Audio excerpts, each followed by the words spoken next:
Oke,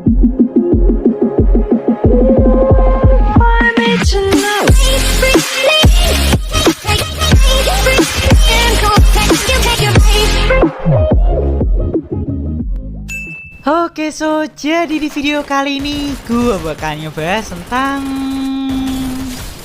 tips dan trik cara bermain solo versus squad yang benar di tahun 2024 ini di game Free Fire ini ya. Tapi sebelum ke videonya, bagi kalian yang belum subscribe channel ini, subscribe dulu di bawah. Dan jangan lupa untuk tekan loncengnya juga, agar ketika gue upload video menarik lainnya, kalian langsung mendapatkan notifikasi dari channel Letmo Game ini. Nah, jadi di video kali ini gue bakalan sharing ke kalian gimana sih cara bermain solo versus squad yang baik dan benar di tahun 2024 ini ya. Soalnya banyak orang yang bilang juga kan, kalau misalkan kalian tuh pengen meningkatkan skill itu tuh harus sering-sering bermain solo versus squad. Gue sih jujur agak-agak kurang setuju ya, karena kalau misalkan kalian tuh main solo versus squad itu beneran harus ada basic skill ataupun mental. Kalau misalkan basic skill kalian atau mental kalian tuh udah ada, itu baru dipus lagi dengan cara bermain solo versus squad. Jadi langsung aja kita bahas untuk tips dan trik yang pertama, yaitu cara yang benar solo versus squad di early game dan bisa memanfaatkan timing war yang tepat di early game. Pasti kan tuh sering banget kan tusunya tuh di early game. Jadi gue pengen saranin satu ke kalian. Kalau misalkan kalian tuh war, kalian tuh harus disiplin. Karena apa? Face kalian tuh juga belum nemu, terus kalian tuh pakai senjata juga random. Soalnya kalau misalkan kita barbar di early game, kadang-kadang kan senjatanya juga random juga kan. Jadi kalau misalkan kalian tuh main, kalian tuh beneran harus mainnya itu disiplin. Jadi jangan sampai kalian tuh nerima damage yang fatal dari musuhnya, karena damage yang kalian terima itu masih real time, belum kepotong sama face kalian. Dan kalau misalkan kalian tuh udah dapetin face seperti ini, baru tuh kalian tuh bisa adu-aduin aim sama musuhnya. Jadi damage yang kalian terima tuh masih kepotong gitu loh. Karena kalian tuh main solo versus squad tuh yang ngedamagein kalian tuh bukan cuma satu orang, itu bahkan satu squad. Bahkan kalau misalkan rame itu kan bisa ada dari squad lain juga kan. Kalau misalkan kalian tuh nggak ada face, amit-amit kalian tuh juga senjata juga masih kurang. Kalau kalian tuh adu-aduin badan kalian, otomatis kalian tuh bakal pasti tusun sih. Jadi kalian tuh beneran harus tahu timingnya, kapan kalian tuh main barbar, kapan main nahan, kapan main disiplin di early game. Dengan cara sebenarnya patokannya ada di situasi, face sama senjata yang kalian pakai sih. Terus kita lanjut lagi untuk tips dan trik yang selanjutnya, yaitu cara defense ketika solo versus squad dengan cara tarik ulur dan melatih refleks kalian ketika kalian tuh dikeroyok sama musuh. Pasti kalau misalkan kalian tuh main solo squad sering banget dikeroyok kan. Misal kalian tuh dikeroyok sama satu squad seperti ini, disamperin sama 3 orang, itu kan pasti kan bakalan panik kan. Itu penting banget kalian tuh tahu momen tarik ulur. Jadi tujuan tarik ulur ini agar kalian tuh tetap ngasih damage ke musuhnya, tapi damage ke musuhnya itu nggak terlalu sakit ke badan kalian. Jadi ketika kalian nembak itu kalian samperin, tapi ketika kalian tuh masih momen yang kayak nge-reload senjata, ngerasain tombol tembakan, itu kalian lari dulu agar kalian tuh nggak kena damage sama musuhnya. Itu tujuan tarik ulur. Dan untuk bisa seperti itu, kalian tuh beneran harus punya yang namanya refleks. Dan penting banget, ini gue kasih tahu ke kalian, gue sering banget ngingetin ke kalian untuk pakai headset. Gunanya buat apaan? Itu nggak secara langsung kalian tahu musuhnya, tapi kalian tuh bisa tahu dengan cara memperhatikan step mereka juga. Itu penting banget ketika main solo versus squad, dan kalian tuh harus tahu sudut tembakan musuh juga. Jadi kalau misalkan kalian tuh bermain solo versus squad, pasti kan kalian sering banget ditembakin sama banyak orang kan. Kenapa di sini gue lebih memilih ketika nembak tuh ngarahnya ke kotakan dalam ini, agar gue nggak kena tembakan sama musuh yang ada di kanan. Itu penting juga untuk kalian tuh bisa nutup sudut tembakan musuhnya, agar apa? Kalian tuh nggak langsung menerima damage dari satu squad yang buat kalian tuh gampang untuk mati. Terus kita lanjut lagi untuk yang selanjutnya, yaitu berusaha untuk instant kill dengan cara meningkatkan kualitas aim kalian dan bergerak dengan lincah agar damage yang masuk ke badan kalian tuh nggak sakit. Jadi yang pertama, kalau misalkan kalian tuh solo versus squad, usahain kalian tuh berani deketin musuhnya. Jangan kalian tuh solo squad ngelihat musuh yang jaraknya jauh, itu kalian tuh 2 jarak jauh terus-terusan. Itu membuat kalian tuh perangnya lama, dan kalau misalkan kalian ngenokin orang itu susah buat di end.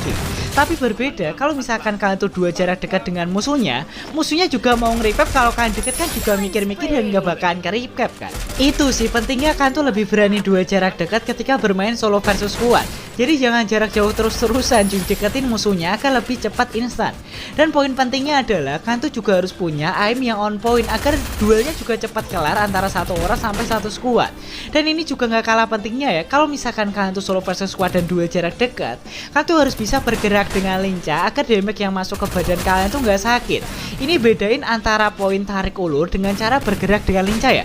Gue bingung jelasin pakai kata-kata, pokoknya intinya tuh kalian tuh harus bisa kiri kanan gocek-gocek ketika dua jarak dekat, agar musuhnya ketika nembak ke arah kalian tuh aimnya biar miss gitu sih maksudnya.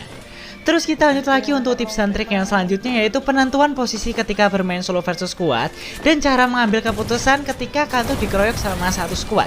Jadi kalau misalkan kalian tuh disamperin sama satu squad kayak gini, itu kalian tuh harus beneran ngambil situasi atau posisi yang menguntungkan ke arah kalian. Seperti yang gue contohin di awal tadi, yaitu tarik ulur. Agar apa? Kalian tuh gak langsung terima damage dari 3 orang yang membuat kalian tuh bakal gampang mati sih. Dan cara mengambil keputusan seperti ini tuh basicnya ada di pengalaman kalian sih. Karena banyak momen yang keputusannya itu nggak sama. Jadi dari cara penggunaan skill karakternya itu juga pengaruh di keputusan kalian. Misal gue pakai skill karakter Chrono, misalkan pakai skill karakter Tatsuya, keputusannya juga beda cuy. Jadi banyak faktor yang membuat keputusannya itu ya tergantung dari pengalaman kalian sendiri. Misal cara kalian majuin musuhnya seperti ini, musuh depan kan ada banyak. Jadi kalau misalkan kalian majuin, usahakan kalian tuh punya obstacle yang nutupin arah maju kalian. Tapi ada orang juga ya kalau misalkan di momen tadi tuh majuinnya pakai glow, dan itu sah-sah aja dan bener-bener aja. Makanya gue bilang tadi ke kalian, cara pengambilan keputusannya itu tergantung situasi, momen, dan pengalaman kalian. Itu yang bisa membuat kalian tuh bisa kayak ngambil keputusan ketika bermain solo versus squad. Terus kita lanjut lagi untuk yang selanjutnya, yaitu timing yang tepat untuk nge-end musuh ketika bermain solo versus squad, dan kesalahan yang sering kalian lakuin yang membuat kalian tuh sering kalah ketika bermain solo versus squad.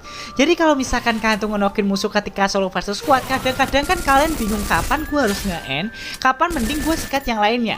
Patokannya sebenarnya gampang cuy. Kalau misalkan kalian tuh pakai headset dan kalian tuh denger di dekatnya itu masih ada step, saran gue kalian tuh jangan terfokus sama musuh yang kalian kenokin.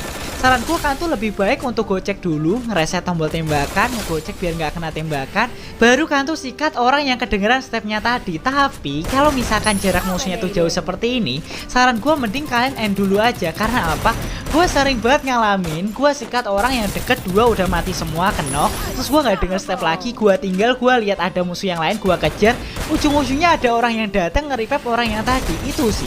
Jadi saran gue kalau misalkan musuhnya itu dekat, itu ada step lagi, saran gue mending sikat yang lain aja, jangan nge-end. Tapi kalau di sekitar kalian itu nggak ada step, mending orang yang kalian kenokin itu kalian end-endin. Terus kemudian gue bakalan bahas masalah kesalahan yang sering kalian lakuin ketika bermain solo versus squad, yaitu diam di tempat dan dua jarak jauh terus-terusan. Gue udah bilang poinnya tadi ya, kalau misalkan kalian tuh solo versus squad, kalian tuh harus makin dekat dan dekat ke musuhnya, jangan dua jarak jauh, yang membuat kalian sering kena sandwich dan kalian tuh perangnya lama. Terus kita lanjut lagi untuk yang selanjutnya, yaitu melatih mental dengan cara meningkatkan rasa percaya diri dan mempertajam insting kalian ketika bertemu dengan musuh. Maksud gue tuh gini, kalian pengen meningkatkan skill kalian dengan cara solo versus squad kan. Dengan seiringnya kalian tuh solo versus squad, kalian tuh juga harus ngasah rasa percaya diri kalian. Jadi kalau misalkan kalian tuh solo versus squad dan intinya rasa percaya diri kalian tuh malah menurun, saran gue sih mending kalian tuh jangan solo versus squad. Karena apa? Ketemu musuh banyak tuh emang harus ningkatin rasa percaya diri kalian cuy. Jadi kalian tuh harus berani main kayak maju, nabrak, itu kan juga seiring berjalannya waktu mental kalian semakin growth kan. Tapi karena solo versus squad ini tuh musuhnya banyak, kalau kalian tuh nggak kuat, ujung-ujungnya rasa percaya diri kalian menurun, bukannya skill kalian tuh naik, ujung-ujungnya juga nurun. Itu sih yang harus kalian pertimbangin jika kalian tuh pengen bermain solo versus squad beneran dan pengen meningkatkan skill kalian. Karena bagi gue kalau misalkan meningkatkan skill tuh lebih enakan main sama temen yang sefrekuensi, yang emang beneran mau growth atau bisa bikin growth.